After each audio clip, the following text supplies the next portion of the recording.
Economic front पर national statistics office ने India की जीडीपी के फर्स्ट एडवांस एस्टिमेट्स 2020-25-26 के लिए रिलीज किए। इन एस्टिमेट्स के अकॉर्डिंग इंडिया की इकोनॉमी 7.4% ग्रो करने की उम्मीद है, जो पिछले साल से बेटर है। सर्विसेज सेक्टर इस ग्रोथ का मेन ड्राइवर है, खासकर फाइनेंस, रियल एस्टेट और प्रोफेशनल सर्विसेज। मैन्युफैक्चरिंग और कंस्ट्रक्शन सेक्टर्स भी अच्छा परफॉर्म करने की उम्मीद दिखाते हैं। नॉमिनल जीडीपी, जिसमें इन्फ्लेशन भी इंक्लूड होता है, लगभग 8% ग्रो करने का प्रोजेक्शन है।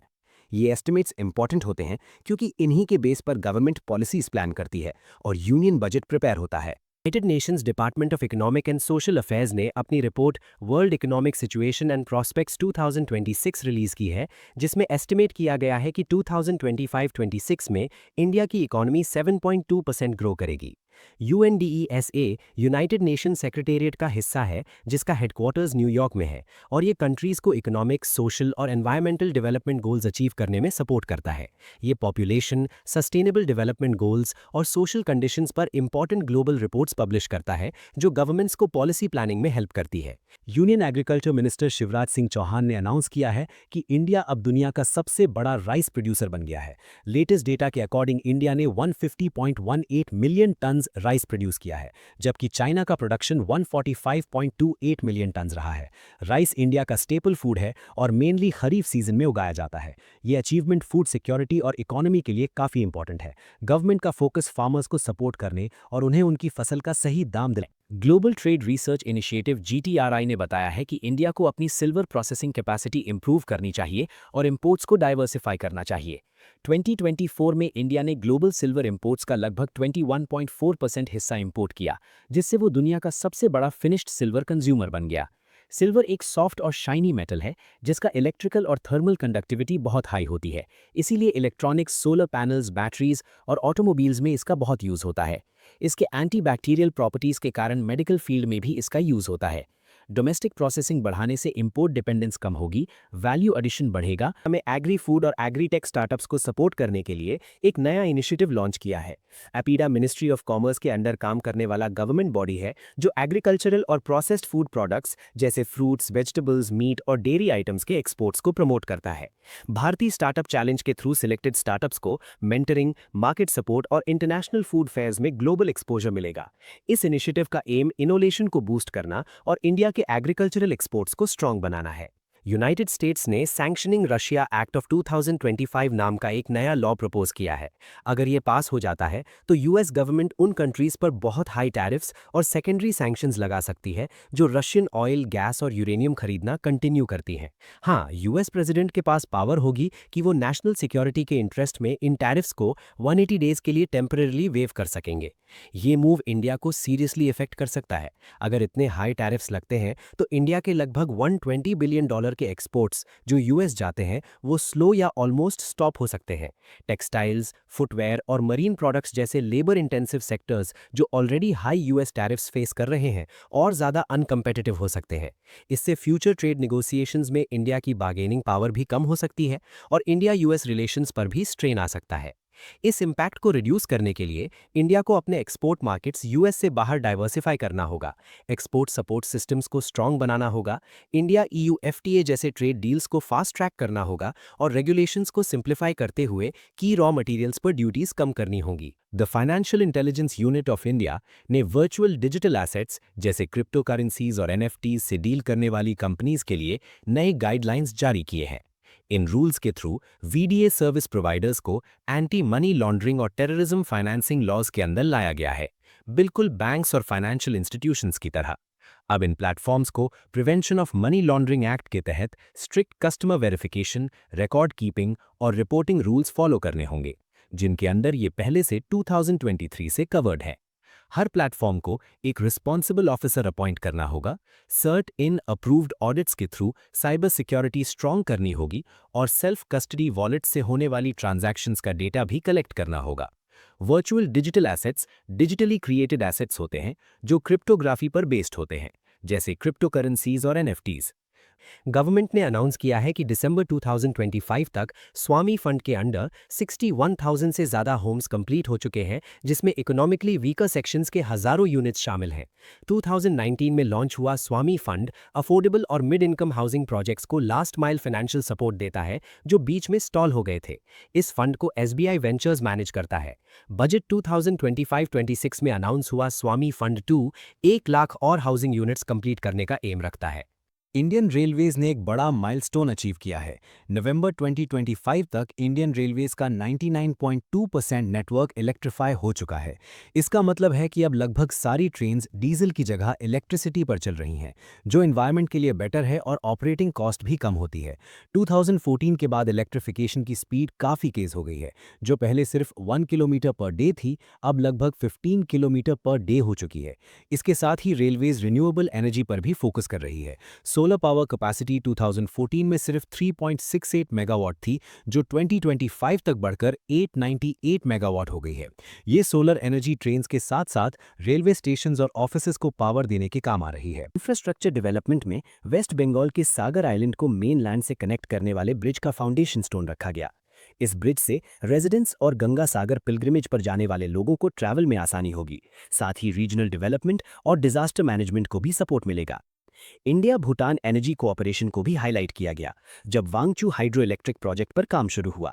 ये run of the river project clean electricity generate करेगा, भूटान की विंटर इलेक्ट्रिसिटी डिमांड पूरी करेगा और सरप्लस पावर इंडिया को एक्सपोर्ट करेगा, जिससे दोनों कंट्रीज के रिलेशंस स्ट्रांग होंगे। ड्राफ्ट पेस्टिसाइड मैनेजमेंट बिल 2025 का एम इंडिया के पेस्टिसाइड रेगुलेशन सिस्टम को मॉडर्न बनाना है, जिसमें पुराने इंसेक्टिसाइड्स एक्ट 1968 और रूल्स ऑफ 1971 को रिप्लेस किया जाएगा।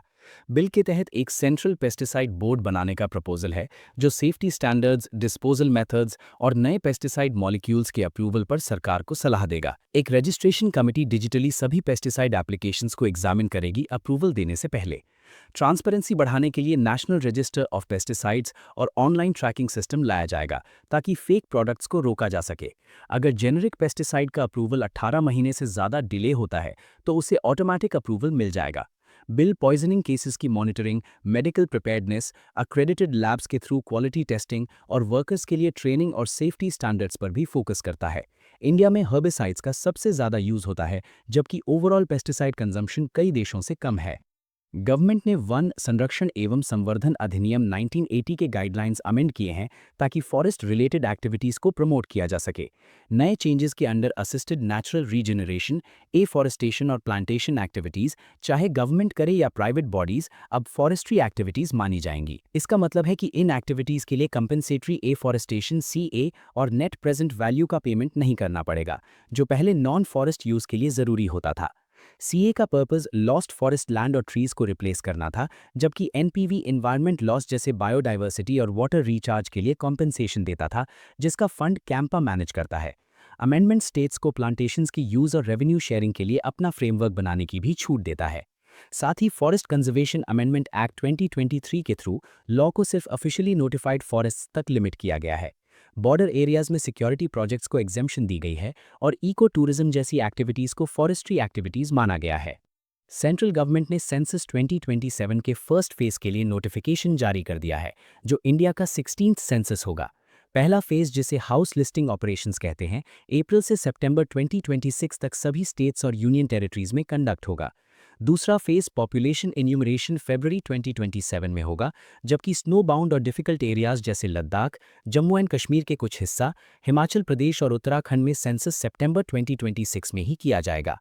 सेंसस 2027 इंडिया का पहला फुली डिजिटल सेंसस होगा, जिसमें data collection mainly mobile apps के थ्रू होगा।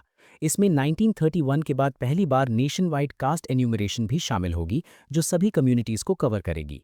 सिटीजन सेल्फ एन्यूमरेशन पोर्टल के थ्रू खुद भी डिटेल्स भर सकते हैं और ऑफिशियल्स डिजिटल सिस्टम से मॉनिटरिंग करेंगे। सेंसस हर 10 साल में रजिस्ट्रार जनरल ऑफ इंडिया द्वारा सेंसस एक्ट 1948 के अंडर कंडक्ट होता है। लीगल फ्रंट पर सुप्रीम कोर्ट ऑफ इंडिया ने एक इंपॉर्टेंट रूलिंग दी है। कोर्ट ने कहा है कि सिर्फ पेंडिंग क्रिमिनल केस के बेसिस पर government passport renewal automatically deny नहीं कर सकती। कोर्ट के मुताबिक पासपोर्ट रखना article 21 right to life and personal liberty के अंदर आता है। कोर्ट्स किसी पर्सन के फॉरेन ट्रैवल को रिस्ट्रिक्ट कर सकती हैं, लेकिन पासपोर्ट अथॉरिटीज बिना स्पेसिफिक कोर्ट ऑर्डर के डॉक्यूमेंट डिनाई नहीं कर सकती। सुप्रीम कोर्ट ऑफ इंडिया ने 2020 north east Delhi riots case में उमर खालिद और शर्जील इमाम की बेल प्ली रिजेक्ट कर दी है। कोर्ट ने इस डिसीजन के लिए यूएपीए जैसे स्ट्रिक्ट एंटी टेरर लॉ का यूज किया।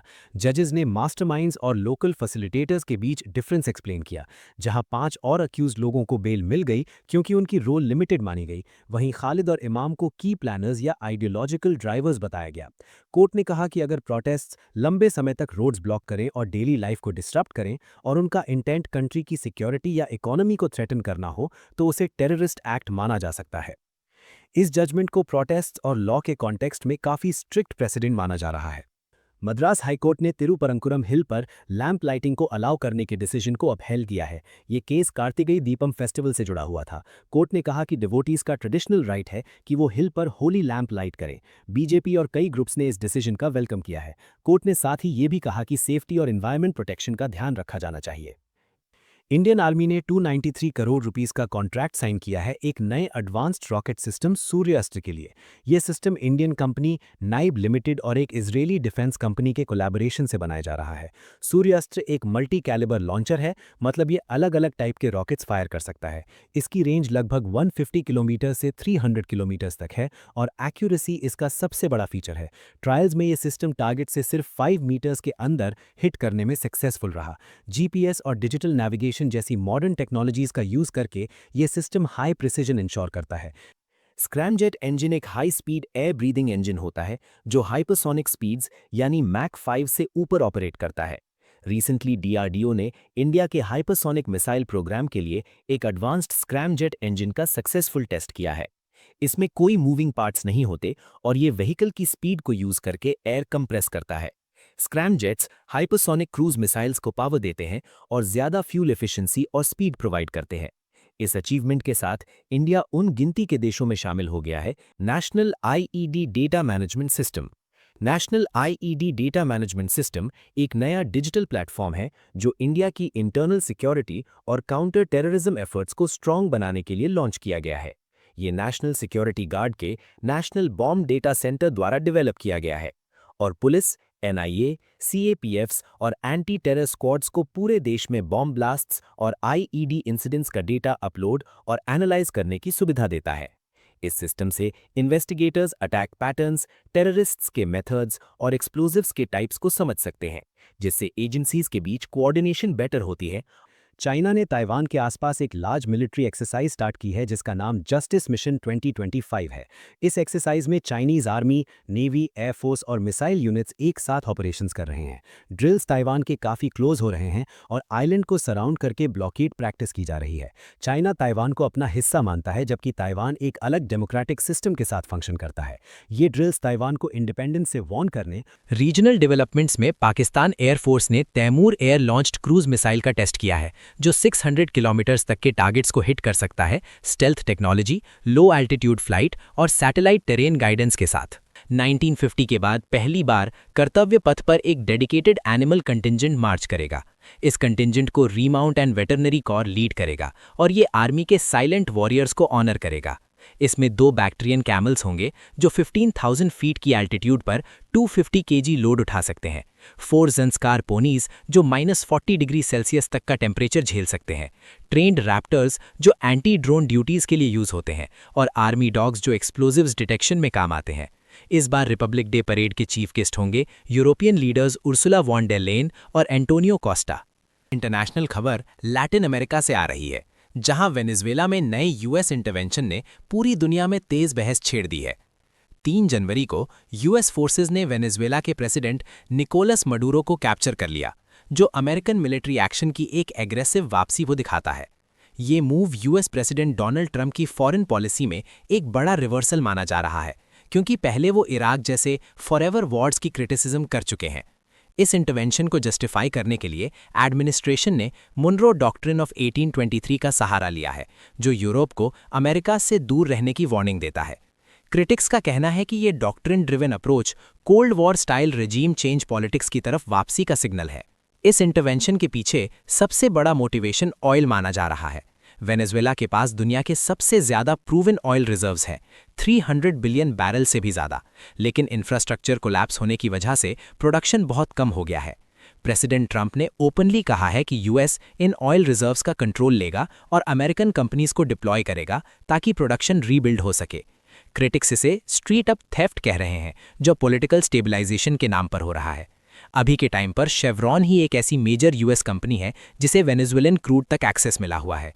पॉलिटिकली इस मूव ने ट्रंप के मैगा सपोर्ट बेस को भी अनईजी कर दिया है, जो नए फॉरेन कॉन्फ्लिक्ट से बचना चाहता था। कोई क्लियर एंड गेम ना होने की वजह से रीजन में लॉन्ग टर्म इंस्टेबिलिटी का डर बढ़ता जा रहा है। हेल्थ केयर सेक्टर में इंडिया ने अपनी पहली government hospital based AI clinic open की है, जो government institute of medical sciences greater Noida में स्थित है। आईआईटी कानपुर और आईआईटी मद्रास के सपोर्ट से बनाई गई ये क्लिनिक आर्टिफिशियल इंटेलिजेंस का यूज करके लंग और ब्रेस्ट कैंसर जैसे सीरियस डिजीजेस को अर्ली स्टेज पर डिटेक्ट करती है, एक्सरेज और एमआरआईज को रैपिडली एनालाइज करके।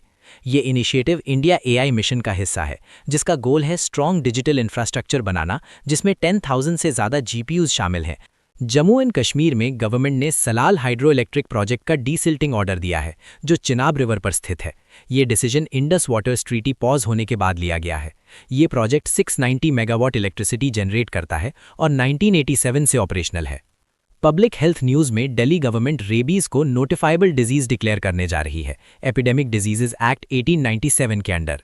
इससे डॉक्टर्स और लैब्स को हर केस इमीडिएटली रिपोर्ट करना होगा, जिससे डिजीज सर्वेलेंस स्ट्रांग होगी। कल्चर और हेरिटेज की बात करें तो प्राइम मिनिस्टर मोदी ने सोमनाथ टेम्पल पर 1026 एडी के पहले अटैक के 1000 ईयर्स पूरे होने पर ट्रिब्यूट दिया। येमेन के सोकोत्रा आइलैंड पर हंड्रेड्स ऑफ टूरिस्ट्स फंस गए हैं। मेनलैंड येमेन में फाइटिंग और क्लैशेस के चलते आइलैंड के फ्लाइट सस्पेंड कर दी गई हैं। सोकोत्रा इंडियन ओशन में लोकेटेड है और अपनी यूनिक बायोडाइवर्सिटी के लिए फेमस है। इसे Galapagos of the Indian ocean भी कहा जाता है, क्योंकि यहाँ ड्रैगन ब्लड ट्री जैसे रेयर स्पीशीज मिलती हैं जो दुनिया में और कहीं नहीं मिलती। टूरिस्ट सेफ हैं, लेकिन फ्लाइट्स रिज्यूम होने तक वहां से निकल नहीं पा रहे। साइंटिस्ट्स ने मैक्सिको के पोपोकैटेपेटल वॉल्केनो के अंदर का पहला 3D इमेज बनाया है। ये दुनिया का सबसे एक्टिव और डेंजरस वॉल्केनोज में से एक है और मैक्सिको सिटी के पास लोकेटेड है। एडवांस टेक्नोलॉजी की मदद से साइंटिस्ट्स अब वॉल्केनो के इंटरनल स्ट्रक्चर को देख पा रहे हैं और मैग्मा के मूवमेंट को बेटर समझ सकते हैं। ये ब्रेक थ्रू इरप्शंस को प्रिडिक्ट करने में मदद करेगा, जो मिलियंस ऑफ लाइव्स बचाने के लिए बहुत इंपॉर्टेंट है। गवर्नमेंट ने डीप टेक स्टार्टअप्स के लिए रूल्स ईज कर दिए हैं। Department of scientific and industrial research ने industrial research and development promotion programme के नॉर्म्स को रिलैक्स किया है। डीप टेक स्टार्टअप्स वो होते हैं जो एडवांस्ड साइंस और टेक्नोलॉजी पर काम करते हैं, जैसे रोबोटिक्स और न्यू मटेरियल्स। पहले स्ट्रिक्ट रूल्स की वजह से यंग स्टार्टअप्स को रिकग्निशन और बेनिफिट्स मिलना मुश्किल होता था। अब फास्टर रिकग्निशन के थ्रू फंडिंग और टैक्स बेनिफिट्स मिल सकेंगे, जिससे इनोवेशन को बूस्ट मिलेगा। 2 मिशन इंडिया का 2026 का पहला स्पेस लॉन्च होगा, जिसमें एक मेन सैटेलाइट और 18 सेकेंडरी पेलोड्स भेजे जाएंगे। इसका primary payload EOS N01 Anvesha है, जो एक हाइपरस्पेक्ट्रल अर्थ ऑब्जर्वेशन सैटेलाइट है और मेनली DRDO के लिए डेवलप किया गया है। ये border surveillance, national security, agriculture और एनवायरमेंटल मॉनिटरिंग में मदद करेगा। मिशन में इंटरनेशनल और इंडियन स्टार्टअप्स के सैटेलाइट्स भी शामिल हैं, जिसमें इंडिया का पहला in orbit satellite refuelling experiment ILSAT भी शामिल है। ये मिशन इंडिया की ग्रोइंग स्पेस कैपेबिलिटी। इंडिया के स्पेस रिसर्च ने भी न्यूज़ बनाई डस्ट एक्सपेरिमेंट यानी DEX की सक्सेस के साथ। इस एक्सपेरिमेंट ने ये डिटेक्ट किया कि छोटे छोटे इंटरप्लैनेटरी डस्ट पार्टिकल्स लगभग 1000 सेकेंड्स में अर्थ से टकरा रहे हैं। DEX इंडिया का पहला इंडिजिनस इंस्ट्रूमेंट है जो कॉमेट्स और एस्टेरॉइड से आने वाले डस्ट पार्टिकल्स का स्टडी करता है। ये एक्सपेरिमेंट PSLV C58 मिशन के दौरान PSLV ऑर्बिटल मॉड्यूल पर कैरी किया गया था और इसे फिजिकल रिसर्च लेबोरेटरी अहमदाबाद ने डेवलप किया है। जब CSIR के द्वारा डेवलप की गई इंडिजिनस बायोबिटामिन टेक्नोलॉजी को इंडस्ट्री को ट्रांसफर किया गया। बायोबिटामिन एग्रीकल्चरल वेस्ट जैसे राइस स्ट्रॉ से बनाया जाता है और रोड कंस्ट्रक्शन में पेट्रोलियम बेस्ड बिटामिन की जगह यूज होता है। इस टेक्नोलॉजी से स्टबल बर्निंग से होने वाला एयर पोल्यूशन कम होता है और साथ ही इंडिया की इंपोर्टेड बिटामिन पर डिपेंडेंसी भी घटती है। बायोबिटामिन से बनी रोड्स ज्यादा ड्यूरेबल और कॉस्ट इफेक्टिव होने की उम्मीद है, जो सस्टेनेबिलिटी, वेस्ट टू वेल्थ और ग्रीन हाईवेज जैसे गोल्स को सपोर्ट करता है। हेल्थ केयर सेक्टर में भी इंडिया ने एक मेजर माइलस्टोन अचीव किया जब 50,000 से ज्यादा पब्लिक हेल्थ फैसिलिटीज को national quality assurance standard certification मिला। NQAS 2015 में लॉन्च हुआ था ताकि पब्लिक हॉस्पिटल्स और हेल्थ सेंटर्स में क्वालिटी, क्लेanलीनेस, सेफ्टी और पेशेंट केयर इंप्रूव हो। जो स्कीम शुरू में सिर्फ कुछ फैसिलिटीज से स्टार्ट हुई थी, आज वो district hospitals, community health centres और आयुष्मान आरोग्य मंदिर तक पहुंच चुकी है। ये अचीवमेंट दिखाता है कि गवर्नमेंट रूरल और रिमोट एरियाज में भी हेल्थ केयर इंप्रूव करने और यूनिवर्सल हेल्थ कवरेज की तरफ बढ़ने के लिए कमिटेड है। टेक्सटाइल सेक्टर में apparel export promotion council news में रहा जब ए शक्तिवेल को 5वीं बार चेयरमैन अपॉइंट किया गया। एईपीसी 1978 में मिनिस्ट्री ऑफ टेक्सटाइल्स के अंडर एस्टैब्लिश हुआ था और ये इंडिया के गारमेंट एक्सपोर्टर्स को रिप्रेजेंट करता है। ये organisation policy advocacy, skill development, trade fairs और मार्केट रिसर्च के थ्रू इंडियन अपैरल को ग्लोबली प्रमोट करता है और एम्प्लॉयमेंट और फॉरेन एक्सचेंज अर्निंग्स में इंपॉर्टेंट रोल प्ले करता है। इसी बीच ब्यूरो ऑफ इंडियन स्टैंडर्ड्स भी न्यूज में रहा क्योंकि उसने अपना 79th फाउंडेशन डे सेलिब्रेट किया और नए डिजिटल इनिशिएटिव्स के साथ विमेन के लिए शाइन नाम की एक स्पेशल स्कीम लॉन्च की। बीआईएस इंडिया का नेशनल स्टैंडर्ड्स ऑर्गेनाइजेशन है और ये मिनिस्ट्री ऑफ कंज्यूमर अफेयर्स के अंडर काम करता है। इसे बीआईएस एक्ट 2016 के अंडर एस्टैब्लिश किया गया था ताकि इंडिया में प्रोडक्ट्स और सर्विसेज सेफ, रिलायबल और गुड क्वालिटी के हों। बीआईएस इंडियन स्टैंडर्ड्स बनाता है, प्रोडक्ट सर्टिफिकेशन देता है, गोल्ड और सिल्वर का हॉल मार्किंग करता है और कई कंपलसरी प्रोडक्ट्स के लिए क्वालिटी चेक एंड श्योर करता है। शाइन स्कीम के through BIS grass root level पर विमेन को क्वालिटी और सेफ्टी के बारे में अवेयरनेस देकर उन्हें एम्पावर करना चाहता है। ये गवर्नमेंट के इंक्लूसिव डेवलपमेंट और स्ट्रॉन्ग क्वालिटी इंफ्रास्ट्रक्चर पर फोकस को दिखाता है। ग्लोबल लेवल पर एक और बड़ी कंसर्न न्यूज में रही जो है डूम्सडे ग्लेशियर, जिसे ऑफिशियली थ्वेट्स ग्लेशियर कहा जाता है और ये एंटार्क्टिका में लोकेटेड है। साइंटिस्ट्स ने इस ग्लेशियर में नए क्रैक्स नोटिस किए हैं जिससे इसके कोलैप्स होने का डर बढ़ गया है।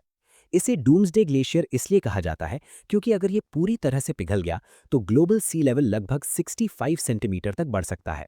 वार्म ओशन वाटर ग्लेशियर के नीचे से इसे मेल्ट कर रहा है, जिसकी वजह से इसका स्ट्रक्चर वीक हो रहा है। अगर आइस शेल्फ कोलैप्स हो जाती है तो पास के ग्लेशियर्स भी तेज गति से मेल्ट हो सकते हैं, जिससे कोस्टल सिटीज, आइलैंड नेशंस और मिलियंस ऑफ लोगों पर सीरियस खतरा पैदा हो सकता है। एमपेम्बे इफेक्ट बताता है कि कुछ सिचुएशंस में गर्म पानी ठंडे पानी से ज्यादा जल्दी जम सकता है। इस डिस्कवरी से हीट ट्रांसफर को समझने में मदद मिलती है और इसका यूज टेक्नोलॉजी और मटेरियल साइंस में हो सकता है। ने ऑफिशियली ब्रिक्स प्रेसिडेंसी 2026 के लिए इंडिया को हैंडओवर कर दी है, जिसे इंडिया को ग्रुप में एक इंपॉर्टेंट लीडरशिप रोल मिला है। इंडिया की प्रेसिडेंसी 4 पिलर्स पर बेस्ड होगी: रिजिलियंस, इनोवेशन, कोऑपरेशन और एनवायरमेंटल सस्टेनेबिलिटी। इस दौरान इंडिया आईएमएफ और यूएन जैसे ग्लोबल इंस्टीट्यूशंस के रिफॉर्म पर जोर देगा, रिप्लेसमेंट के बजाय रिफॉर्म पर फोकस करते हुए वेस्टर्न डोमिनेंस को कम करने की बात करेगा।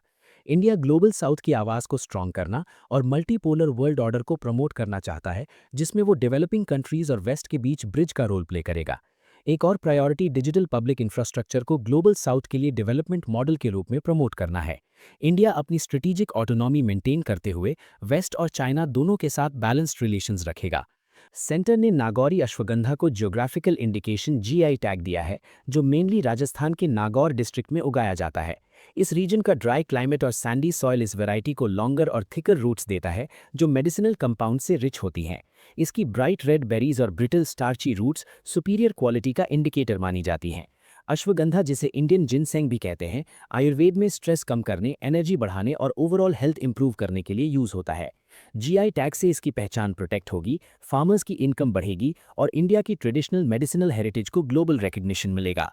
स्वदेश दर्शन स्कीम गवर्नमेंट ऑफ इंडिया का एक इम्पॉर्टेंट टूरिज्म प्रोग्राम है जो मिनिस्ट्री ऑफ टूरिज्म ने 2015 में लॉन्च किया था। रिसेंटली अनाउंस किया गया है कि इस स्कीम के अंडर 75 प्रोजेक्ट्स कंप्लीट हो चुके हैं, जो कंट्री में टूरिज्म डेवलपमेंट की स्टेडी प्रोग्रेस दिखाता है।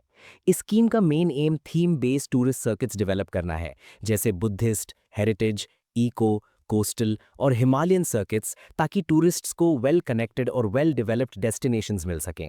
टूरिज्म को ज़्यादा सस्टेनेबल बनाने के लिए गवर्नमेंट ने स्वदेश दर्शन 2.0 इंट्रोड्यूस किया है, जो रिस्पॉन्सिबल टूरिज्म और डेस्टिनेशन बेस्ड डेवलपमेंट पर फोकस करता है। इस नए वर्जन के अंडर कई सब स्कीम्स चलाए जा रहे हैं। इनमें से एक चैलेंज बेस्ड डेस्टिनेशन डेवलपमेंट है, जिसके तहत spiritual tourism, culture and heritage, eco tourism, vibrant villages और अमृत धरोहर साइट्स जैसे एरियाज में 36 प्रोजेक्ट्स अप्रूव किए गए हैं। अरुणाचल प्रदेश का किबिथो, हिमाचल प्रदेश का छितकुल, सिक्किम का ग्रथैंग और उत्तराखंड के जाडुंग और माना जैसे बॉर्डर विलेजेस को भी डेवलपमेंट के लिए आइडेंटिफाई किया गया है। गवर्नमेंट ट्राइबल होम स्टेज को प्रमोट कर रही है और स्टेट्स को long term interest free loans दे रही है, ताकि world class tourist centres develop हो सकें। इसके साथ PRASAD, medical tourism, MICE tourism और स्किल डेवलपमेंट प्रोग्राम्स जैसे इनिशिएटिव्स टूरिज्म और एम्प्लॉयमेंट बूस्ट कर रहे हैं। मिनिस्ट्री ऑफ टेक्सटाइल्स ने इंडिया के टेक्सटाइल सेक्टर में इंक्लूसिव और सस्टेनेबल ग्रोथ के लिए एक नई डिस्ट्रिक्ट लेड इनिशिएटिव लॉन्च की है। इसका main goal 100 high potential districts को ग्लोबल एक्सपोर्ट चैंपियंस बनाना और 100 एस्पिरेशनल डिस्ट्रिक्ट्स को सेल्फ रिलायंट टेक्सटाइल हब्स में कन्वर्ट करना है। इसके लिए डिस्ट्रिक्ट्स को चैंपियन डिस्ट्रिक्ट्स और एस्पिरेशनल डिस्ट्रिक्ट्स में क्लासिफाई किया गया है, जिसमें एक्सपोर्ट परफॉर्मेंस, एमएसएमईज की प्रेजेंस और स्किल्ड वर्कफोर्स अवेलेबिलिटी जैसे फैक्टर्स देखे जाते हैं। चैंपियन डिस्ट्रिक्ट्स वो होते हैं जहां टेक्सटाइल एक्टिविटी ऑलरेडी स्ट्रांग है। यहां फोकस एडवांस्ड प्रॉब्लम्स सॉल्व करने, large common facility centres upgrade करने, इंडस्ट्री 4.0 जैसी मॉडर्न टेक्नोलॉजीज अडॉप्ट करने और प्रोड्यूसर्स को डायरेक्टली ग्लोबल एक्सपोर्ट मार्केट से जोड़ने पर है। एस्पिरेशनल डिस्ट्रिक्ट्स अर्ली स्टेज पर होते हैं, जहां गवर्नमेंट ग्राउंड लेवल से टेक्सटाइल इकोसिस्टम बिल्ड करना चाहती है by providing basic skill training, formal certification, raw material banks और सेल्फ हेल्प ग्रुप्स और कोऑपरेटिव्स के थ्रू स्मॉल टेक्सटाइल यूनिट्स को इंकरेज करना। ईस्टर्न और north eastern states, specially tribal areas पर स्पेशल अटेंशन दिया जा रहा है by improving connectivity, local textile traditions को प्रमोट करना और जीआई टैगिंग को सपोर्ट करना। ये इनिशिएटिव इसलिए इंपॉर्टेंट है क्योंकि टेक्सटाइल और अपैरल सेक्टर इंडिया के जीडीपी का लगभग 2.3% कंट्रीब्यूट करता है, एग्रीकल्चर के बाद सेकेंड लार्जेस्ट एम्प्लॉयर है और इंडिया को वर्ल्ड का 6th लार्जेस्ट टेक्सटाइल एक्सपोर्टर बनाता है। इंडिया रोड सेफ्टी इंप्रूव करने के लिए vehicle to vehicle communication technology introduce करने जा रहा है। इस टेक्नोलॉजी के थ्रू व्हीकल्स डायरेक्टली एक दूसरे से कम्युनिकेट कर सकते हैं बिना मोबाइल या इंटरनेट नेटवर्क के यूज किए। ये एक्सीडेंट्स, सडन ब्रेकिंग और रोड कंडीशंस जैसे हैजार्ड्स के रियल टाइम वार्निंग्स शेयर करता है, चाहे वो हैजार्ड्स ड्राइवर को डायरेक्टली विजिबल ना हो। V2V technology advance driver assistance systems को स्ट्रॉन्ग बनाएगी और ड्राइवर अवेयरनेस बढ़ाकर रोड एक्सीडेंट्स कम करने में मदद। रिसेंटली न्यूजीलैंड के नॉर्थ आइलैंड में 5.5 मैग्नीट्यूड का स्ट्रॉन्ग अर्थक्वेक आया है। नॉर्थ आइलैंड न्यूजीलैंड के 2 मेन आइलैंड्स में से एक है और लगभग कंट्री की 3/4 पॉपुलेशन यहीं रहती है। ये साउथ आइलैंड से कुक स्ट्रीट के थ्रू सेपरेट होता है और यहाँ ऑकलैंड जैसे इंपॉर्टेंट सिटीज और कैपिटल वेलिंगटन लोकेटेड है। आइलैंड में माउंट रुआपेहू जैसे कई वॉल्केनोज हैं, जो इसका हाईएस्ट पॉइंट भी है। फ्रीक्वेंट वॉल्केनिक और सीज्मिक एक्टिविटी की वजह से इस रीजन में अर्थक्वेक्स कॉमन है। इंडिया ने पहली बार वाइमर ट्रायंगल से रिलेटेड डिस्कशंस में पार्टिसिपेट किया है। वाइमर ट्रायंगल फ्रांस, जर्मनी और पोलैंड का एक पॉलिटिकल ग्रुपिंग है जो 1991 में फॉर्म हुआ था। इसका मेन एम इन 3 यूरोपियन कंट्रीज के बीच कोऑपरेशन इंप्रूव करना और पोलैंड को नेटो और यूरोपियन यूनियन में इंटीग्रेट करना था। भले ही इसका कोई फॉर्मल इंस्टीट्यूशनल स्ट्रक्चर नहीं है, फिर भी ये यूरोपियन डिप्लोमेसी में इंपॉर्टेंट रोल प्ले करता है। फिलीपींस में मायोन वॉल्केनो के माइल्ड इरप्शंस के चलते हजारों लोगों को नियर बाय विलेजेस से इवैक्यूएट करना पड़ा है। मायोन फिलीपींस का सबसे एक्टिव वॉल्केनो है और अपनी परफेक्ट सिमेट्रिकल कोन शेप के लिए फेमस है। ये लुजोन आइलैंड पर लोकेटेड एक स्ट्रैटो वॉल्केनो है और पैसिफिक रिंग ऑफ फायर का हिस्सा है। इस वॉल्केनो का हिस्ट्री डेडली इरप्शन से भरा हुआ है, जिसमें लावा, ऐश और मड फ्लोस शामिल होते हैं। इसलिए एक्टिविटी बढ़ते ही इवैक्यूएशन जरूरी हो जाते हैं। Ministry of electronics and information technology ने recently digital India Bhashini platform के अंडर डेवलप किया गया एआई टूल श्रुतलेख शोकेस किया है। श्रुतलेख लाइव स्पीचेस के दौरान स्पोकन वर्ड्स को टेक्स्ट में कन्वर्ट करता है और उन्हें इंस्टेंटली मल्टीपल इंडियन लैंग्वेजेस में ट्रांसलेट करता है। ये ऑटोमेटिकली स्पोकन लैंग्वेज डिटेक्ट करता है और रियल टाइम ट्रांसलेशन डिस्प्ले करता है, जिससे लोग अपनी लैंग्वेज में कंटेंट समझ सकते हैं। भाषिनी 22 से ज़्यादा इंडियन लैंग्वेजेस सपोर्ट करता है और गवर्नेंस, एजुकेशन और हेल्थ केयर जैसे डिजिटल सर्विसेज को लैंग्वेज इंक्लूसिव बनाने का एम रखता है। इंडिया ने चाइनीज नेशनल्स के लिए एक नया ई प्रोडक्शन इन्वेस्टमेंट बिजनेस वीजा, जिसे EB4 कहा जा रहा है, लॉन्च किया है। ये वीजा चाइनीज प्रोफेशनल्स को बिना एम्बेसी विजिट किए इंडिया ट्रैवल करने की फैसिलिटी देता है, क्योंकि पूरा प्रोसेस ऑनलाइन है। इसके under equipment installation, production support, IT work, training और सीनियर मैनेजमेंट विजिट्स जैसी एक्टिविटीज अलाउड है। वीजा लगभग 45 to 50 डेज में इशू हो जाता है और 6 मंथ्स तक स्टे अलाउ करता है, जो इंडिया और चाइना के बीच बिजनेस कोऑपरेशन को इंप्रूव करेगा। Ministry of electronics and information technology ने परम शक्ति, एक powerful new super computer IIT Madras में नेशनल सुपर कंप्यूटिंग मिशन के अंडर लॉन्च किया है। ये पूरी तरह से इंडियन टेक्नोलॉजी पर बेस्ड है और 3.1 पेटाफ्लॉप ऑपरेशंस पर सेकंड परफॉर्म कर सकता है, जो इसे इंडियन यूनिवर्सिटीज के सबसे फास्ट सिस्टम्स में से एक बनाता है। इसे CDAC के रुद्र सर्वर्स पर डेवलप किया गया है और ये ओपन सोर्स सॉफ्टवेयर पर रन करता है, जो एडवांस टेक्नोलॉजी में इंडिया की सेल्फ रिलायंस को सपोर्ट करता है। ये super computer aerospace engineering, climate studies, drug discovery, material science और एडवांस्ड मैन्युफैक्चरिंग जैसे कॉम्प्लेक्स रिसर्च एरियाज में साइंटिस्ट्स और रिसर्चर्स की मदद करेगा। नेशनल सुपर कंप्यूटिंग मिशन, जो 2015 में लॉन्च हुई थी, का एम है देश भर के एकेडमिक और रिसर्च इंस्टीट्यूशंस को हाई परफॉर्मेंस कंप्यूटर्स के नेटवर्क से जोड़ना ताकि इंडिया का रिसर्च और इनोवेशन इकोसिस्टम मजबूत हो सके। Government aggressively design linked incentive scheme को प्रमोट कर रही है ताकि इंडिया को global semiconductor chip design hub बनाया जा सके। अक्सर फोकस मैन्युफैक्चरिंग पर होता है, लेकिन रियलिटी ये है कि चिप डिज़ाइन फाइनल प्रोडक्ट की वैल्यू का लगभग 50% कंट्रीब्यूट करता है। ये scheme ministry of electronics and IT ने लॉन्च की है और इसे सीडैक इंप्लीमेंट कर रहा है। इसका मेन एम स्टार्टअप्स और एमएसएमई को फैबलेस कंपनीज बनाना है, यानी ऐसी फर्म्स जो चिप डिज़ाइन करती हैं बिना अपने फैब्रिकेशन प्लांट्स के। डीएलआई स्कीम दो तरह का सपोर्ट देती है।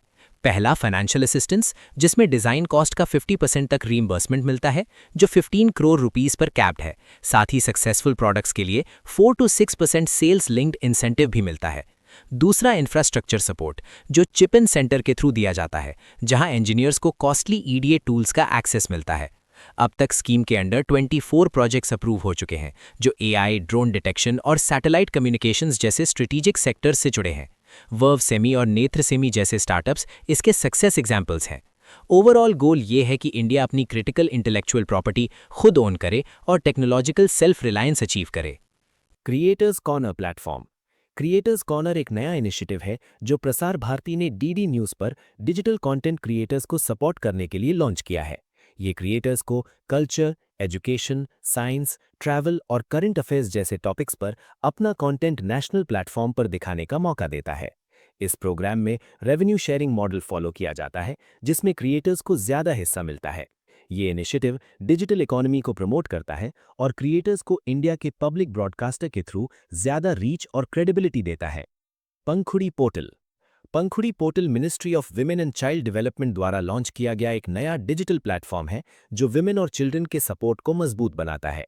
ये NGOs, corporates, CSR contributors, NRIs और गवर्नमेंट एजेंसीज को एक सिंगल प्लेटफॉर्म पर लाता है। Portal nutrition, health, education, child protection और विमेन एम्पावरमेंट जैसे एरियाज पर फोकस करता है। ये ट्रांसपेरेंसी, कोऑर्डिनेशन और कॉन्ट्रीब्यूशंस की ट्रैकिंग को बेटर बनाता है। ऑप्टिकल कम्युनिकेशन का यूज करके बहुत हाई स्पीड पर डेटा ट्रांसमिट करके वर्ल्ड फर्स्ट अचीवमेंट हासिल की है। ये टेक्नोलॉजी लेजर बीम्स का यूज करके बिना केबल्स या फाइबर के ओपन स्पेस में वायरलेस डेटा ट्रांसफर करती है। इसमें high data rates, better security होती है और लाइसेंस्ड स्पेक्ट्रम की जरूरत नहीं होती। FSO communication satellites, disaster communication और रिमोट कनेक्टिविटी के लिए यूजफुल होती है, लेकिन इसके लिए क्लियर लाइन ऑफ साइट जरूरी होती है और फॉग, रेन और एटमॉस्फेरिक डिस्टर्बेंसेस से ये अफेक्ट हो सकती है। ग्राफीन। रिसर्चर्स ने एक लो कॉस्ट और इको फ्रेंडली सेंसर डेवलप किया है जो सिंपल पेंसिल ड्रॉन इलेक्ट्रोड्स और ग्राफीन ऑक्साइड का यूज करता है, जो महंगे मेटल बेस्ड सेंसर्स का ऑल्टरनेटिव है। ग्राफीन ऑक्साइड ग्राफाइट से बनाया जाता है और हाई सेंसिटिविटी दिखाता है, जिससे soil moisture, plant drought stress तक ह्यूमन ब्रीदिंग पैटर्न्स तक डिटेक्ट किए जा सकते हैं। ग्राफीन, जिसे वंडर मटेरियल भी कहा जाता है, कार्बन एटम्स की एक सिंगल हेक्सागोनल लेयर होती है। ये बहुत स्ट्रॉन्ग, फ्लेक्सिबल और इलेक्ट्रिसिटी और हीट को एफिशिएंटली कंडक्ट करता है, जिसका यूज इलेक्ट्रॉनिक्स, बैटरीज और वाटर प्यूरिफिकेशन में होता है। National environmental standards laboratory (NESL). CSIR national physical laboratory ने national environmental standards laboratory establish की है, जिससे इंडिया उन कुछ देशों में शामिल हो गया है जिनके पास ऐसी एडवांस्ड फैसिलिटी है। NESL air pollution monitoring instruments की टेस्टिंग और कैलिब्रेशन के लिए एक एपेक्स लेबोरेटरी है, जो एक्यूरेट और रिलायबल पोल्यूशन डेटा जनरेट करती है। अभी सिर्फ यूके के पास ऐसी सिमिलर फैसिलिटी है। ये lab India specific standards develop करने, एमिशन ऑडिट्स इंप्रूव करने और नेशनल क्लीन एयर प्रोग्राम जैसे इनिशिएटिव्स को स्ट्रॉन्ग बनाने में नॉर्थ कश्मीर के जेहानपुरा साइट पर मिले एंशिएंट स्तूपास ने रीजन की स्ट्रॉन्ग बुद्धिस्ट हेरिटेज को हाईलाइट किया है। ये स्ट्रक्चर्स कुषाण पीरियड के हैं और एंशिएंट सिल्क रूट पर लोकेटेड थे, जो इंडिया को सेंट्रल एशिया से जोड़ता था। आर्कियोलॉजिकल फाइंडिंग्स से बुद्धिस्ट रिलीजियस सेंटर्स, सेटलमेंट्स और वुडन स्ट्रक्चर्स के एविडेंस मिलते हैं। ये डिस्कवरी दिखाती है कि कश्मीर कभी बुद्धिस्ट लर्निंग और कल्चर का एक इंपॉर्टेंट सेंटर था और बुद्धिज्म के स्प्रेड में इसकी बड़ी भूमिका रही है। शक्समगाम valley.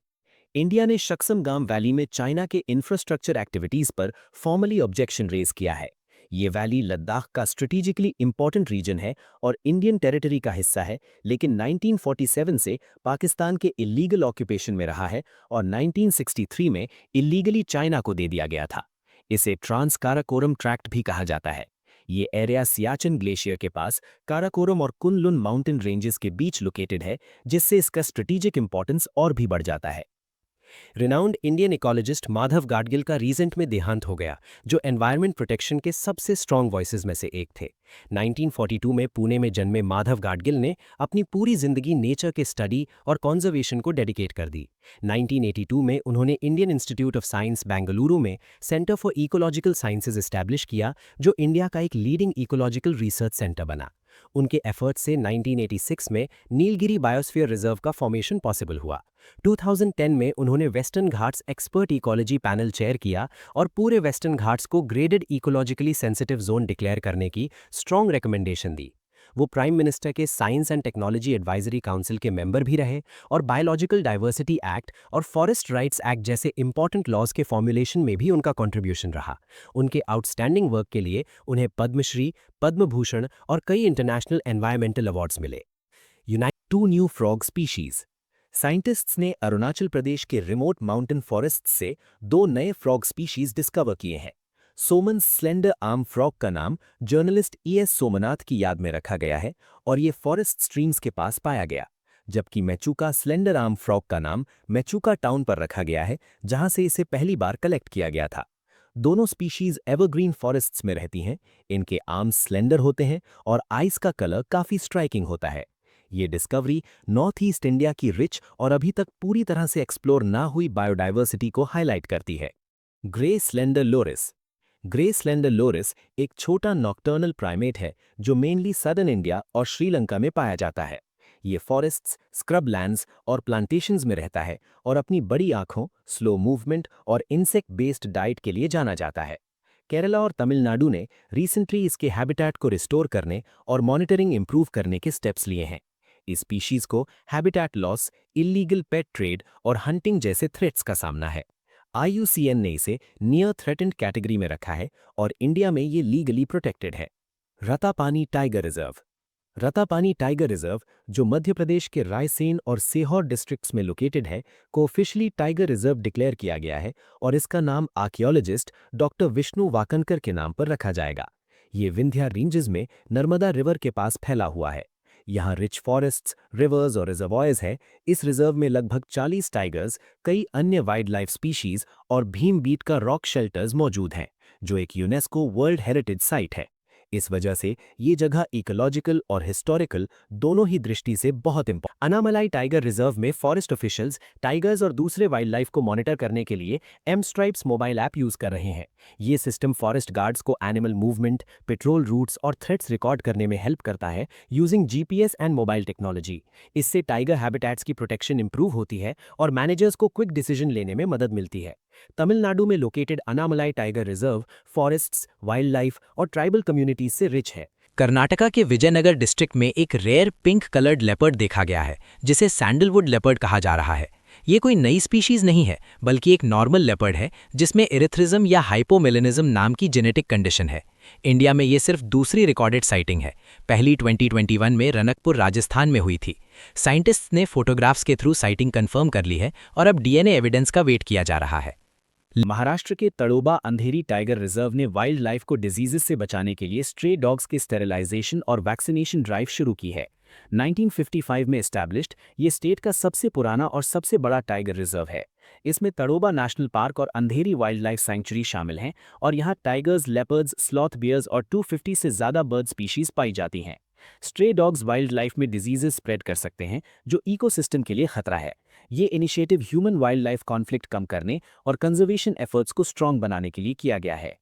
All India tiger estimation 2026 का पहला फेज तमिलनाडु के तंतई पेरियार वाइल्ड लाइफ सैंक्चुरी में शुरू हो गया है। बरगुर हिल्स में स्थित ये सैंक्चुरी तमिलनाडु और कर्नाटका के रिजर्व्स के बीच एक इंपॉर्टेंट टाइगर और एलिफेंट कॉरिडोर का काम करता है। ये एरिया नीलगिरीज एलिफेंट रिजर्व का भी हिस्सा है। टाइगर एस्टिमेशन हर 4 साल में किया जाता है, जिससे टाइगर पॉपुलेशन ट्रेंड्स और कंजर्वेशन सक्सेस का असेसमेंट होता है। इस एक्सरसाइज से मिलने वाला data wild life management, habitat protection और लॉन्ग टर्म प्लानिंग में मदद करता है, ताकि इंडिया के आइकॉनिक टाइगर्स को बेटर तरीके से कंजर्व किया जा सके। वाइल्ड लाइफ कंजर्वेशन के एरिया में बॉम्बे नेचुरल हिस्ट्री सोसाइटी ने महाराष्ट्र के मेलघाट टाइगर रिजर्व में critically endangered Indian vultures release किए, जो न्यूज़ का एक इंपॉर्टेंट हाईलाइट रहा। मेलघाट, जो स्टेट का पहला टाइगर रिजर्व है, सतपुड़ा रेंज में लोकेटेड है और रिच बायोडाइवर्सिटी से भरा हुआ है। वल्चर्स एनवायरनमेंट को क्लीन रखने में मदद करते हैं, क्योंकि वो डेड एनिमल्स को खाकर डिजीज स्प्रेड को कम करते हैं। उनकी रीइंट्रोडक्शन से इकोलॉजिकल बैलेंस रिस्टोर होता है। बायोडाइवर्सिटी रिसर्च को एक बूस्ट मिला जब जम्मू एंड कश्मीर में मेडो कैटिडिड्स की 3 नई स्पीशीज डिस्कवर की गईं। ये इंसेक्ट्स इकोसिस्टम बैलेंस के लिए इंपॉर्टेंट होते हैं और इनकी डिस्कवरी हिमालयन रीजन की रिच लेकिन कम नोन बायोडाइवर्सिटी को हाईलाइट करती है। मिजोरम में रिसर्चर्स ने स्नेक की एक नई स्पीशीज डिस्कवर की है जिसका नाम कैलामारिया मिजोरमेंसिस रखा गया है। ये एक नॉन वेनेमस रीड स्नेक है, मतलब ये इंसान के लिए जहरीला नहीं है। इसका बॉडी कलर डार्क ब्राउन या ब्लैक होता है और पेट पीला होता है। ये ह्यूमिड फॉरेस्ट्स में रहता है और ज़्यादातर मिट्टी या पत्तों के नीचे छुपा रहता है, जिसे सेमी फॉस्सोरियल बिहेवियर कहते हैं। ये स्नेक नॉक्टर्नल है, यहीं रात में एक्टिव होता है। ये डिस्कवरी नॉर्थ ईस्ट इंडिया की रिच बायोडाइवर्सिटी को हाईलाइट करती है। सेंट्रल एम्पावर्ड कमिटी (CEC) ने बैंगरघट्टा नेशनल पार्क (BNP) के आसपास इको सेंसिटिव जोन को कम करने वाली 2020 नोटिफिकेशन को विड्रॉ करने की रिकमेंडेशन दी है।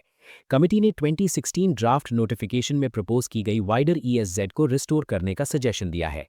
ESZ प्रोटेक्टेड एरियाज के अराउंड बफर जोन्स के तौर पर काम करते हैं और कंस्ट्रक्शन, माइनिंग जैसी एक्टिविटीज को रेगुलेट करते हैं ताकि वाइल्ड लाइफ को प्रोटेक्ट किया जा सके। बेंगलुरु के पास स्थित बैंगरघट्टा नेशनल पार्क में एलिफेंट्स, लेपर्ड्स, स्लॉथ बेयर्स और 250 से ज़्यादा बर्ड स्पीशीज की बायोडाइवर्सिटी पाई जाती है। प्रवासी भारतीय दिवस, जो हर 2 साल में 9 जनवरी को मनाया जाता है, प्राइम मिनिस्टर ने इंडियन डायस्पोरा को दुनिया भर में भारत के कल्चरल एम्बेसडर्स के रूप में हाईलाइट किया। इंडियन डायस्पोरा में NRIs और ओवरसीज सिटीजन्स ऑफ इंडिया शामिल हैं, जिनकी टोटल पॉपुलेशन ग्लोबली 34 मिलियन से ज़्यादा है। ये लोग इंडियन कल्चर को दुनिया भर में स्प्रेड करके सॉफ्ट पावर को स्ट्रॉन्ग करते हैं, रेमिटेंसेस के थ्रू इकोनॉमी में बड़ा योगदान देते हैं, ट्रेड और इन्वेस्टमेंट को सपोर्ट करते हैं और डिप्लोमेटिक लेवल पर इंडिया की पॉजिटिव ग्लोबल इमेज बनाने में मदद करते हैं।